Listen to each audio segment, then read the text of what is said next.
Okay, the topic of my speech today is nonverbal communications, and Freddie here is going to be my visual aid and my attention getter.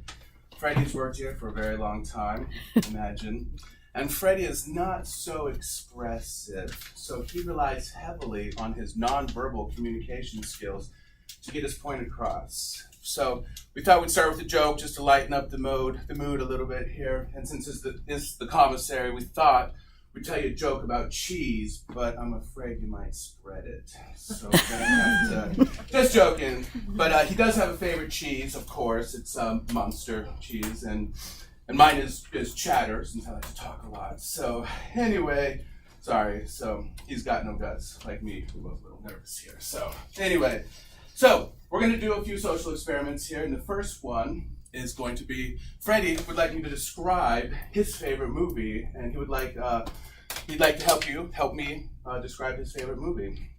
As you can imagine, his favorite movie genre is scary movies.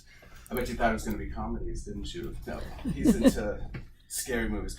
So his favorite movie is The Shining, and we're going to describe The Shining really briefly for you and see what happens. Okay, so in The Shining, we've got this huge hotel, and it's up in the mountains of Colorado, and every winter it snows heavily, and there's a family, Jack Nicholson's family, and they need to go up there and watch this hotel during the winter because the roads snow over. And okay, we're going to try this without the gestures. Since Freddie's a very expressive person, we're going to see how this goes. Okay, so while they're up there in the hotel, the winter's coming along, everyone's getting cabin fever, and Jack Nicholson starts talking to spirits, and suddenly he gets an axe, and he goes crazy, and okay, sorry. So Freddie gets a little excited on this part, so he really likes it. So anyway, I guess the point of that is just to show how important nonverbal communication is when getting our points across here. So anyway, back to my introduction. My name is Enrique. I'm a store worker here at the Oceana Commissary. I'm also a student at the TCC. One of the courses that I've been currently taking is a course on communications. And this semester we've been studying different rules and styles of communications and the impact of these actions. So we've all misinterpreted somebody's nonverbal communications or body language at one point in time or another. How many times have you seen a conversation from a distance and thought, man, I'm really glad I'm not part of that conversation, So it's generally sometimes easy to see what people are trying to express with their nonverbal communications. I recently performed a social experiment for my class where I was watching an episode of America's Got Talent. I'm not sure if you're familiar with the show. I watched the episode one time with the sound off and made my notes of what I thought was going on. So then I rewatched the same episode with the sound on, and let me just tell you, I missed a lot. You think you know quite a bit, and you are able to gather quite a bit, but that was the basis of a paper I'd written and the basis of this conversation that we're having today. So basically, when I was done with my experiment, watching America's Got Talent, the best thing I could describe it as mind blown. Okay, so the three types of nonverbal communications that we're going to be discussing today, which I've already written, I'm not sure if you can see them so well, they're going to be kinesics, haptics, and self-adapters. Kinesics, there's more, but this is just what we're going to discuss today. Kinesics is the study of movement and how that relates to nonverbal communications. Now, movement includes the most basic communication is gestures. Okay, not so verbal would be, or not so obvious would be facial expressions, and posture can also be included in the kinesics category of nonverbal communications. Haptics are touch and using touch to communicate with each other. And self-adapters, the last thing I'm going to discuss, are subconscious indicators of emotion. So let's go back to movements here. Movements, the most common and recognizable form of body language that we interpret on a daily basis, from facial expressions to emblems. They're not always hard to read. Being self-aware of our own movements helps keep our intentions clear. I really like giving speeches. Did you believe me? Yeah, maybe not. I really like giving speeches. We'll get that A eventually. Okay, so Haptics are the use of touch to show communication. Everybody give yourself a pat on the back. You made it this far through the speech so far. Good job, Freddie. Good. Another example of haptics could be a firm handshake.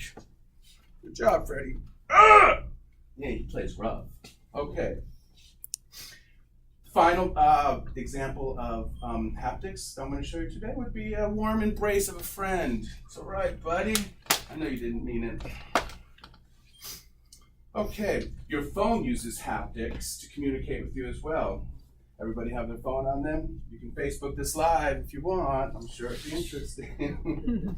When you press a key on your phone, it responds back to you. You can feel it pressing back against you, and that's an example of haptics.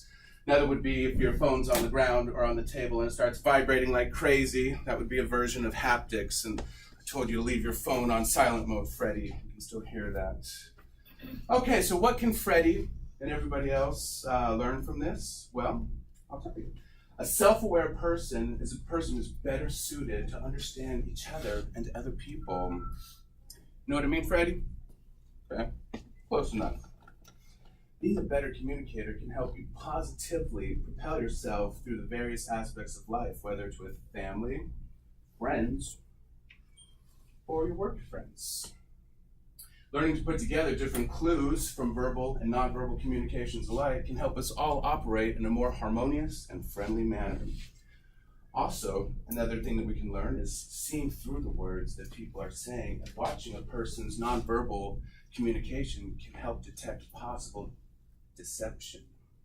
You would be trying to trick me, would you, Freddie? I don't trust this guy at all. He's freaky though. Yes, he is freaky. He is freaky. Staring at you. I know, That's right? why I don't trust him. I know. That's why it's important to look through his nonverbal, and see. This is why we're learning. This is why we're learning. So, in conclusion, thank you so much. In conclusion, for a final review, the 3 topics we discussed today are kinesics. Okay. Self-adapters. Man, I'm glad this is almost over. So Freddie used to tap his feet and flex his toes when he was nervous, but that was before the accident. So now this is what he's doing. So if I could just sum you guys up as an audience with one big illustrative gesture, Freddie and I would both say, help me out here. Thank you guys. That's all. So any questions, anything else for me? That's pretty much it. Thank you guys for helping further the education of the veteran and being an audience for me. Thank you so much, Ms. Paula. Okay, should I? Yeah, we're good. So what do you have on time? It's 8 minutes, a little over 8 minutes. Good. All right, Is that good? Yeah, it's supposed to be 3 to 5 minutes. I started again. So, Just go ahead and take good. it off.